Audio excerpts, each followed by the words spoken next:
很清楚市场需要一台什么样的车，然后他也非常清楚自己需要多大的利润空间，然后他就拿着自己优秀的调教造出这一台市场又需要，同时又可以把硬件成本压得很低的一台车。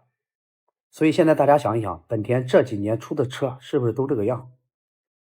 所以呢，这个拆佛刹350的视频，我仅仅想吐槽的是本田的商业化过于严重，就是颠覆了以前我们对于本田的认知，而且价格真的是虚高。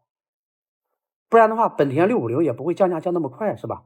那之前大家都说国产车割韭菜，国产车背刺，但是你看看本田650的一降的几万，哪个才是真正的割韭菜？哪个才是真正的背刺？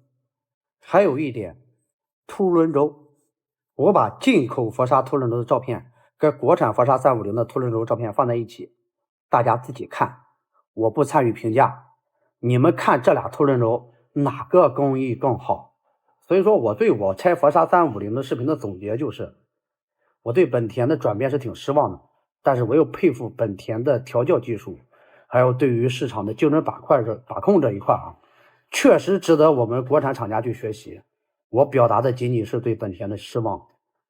最后一句就是你们有没有考虑过，为什么国产各个厂家都喜欢去仿制本田发动机？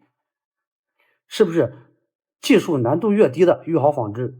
我直播间是不是说过，仿雅马哈发动机的没有一个好下场不是说厂家没好下场是那个产品没有好下场。你们发现了没？哪怕你仿出来了，那寿命也是相当的短。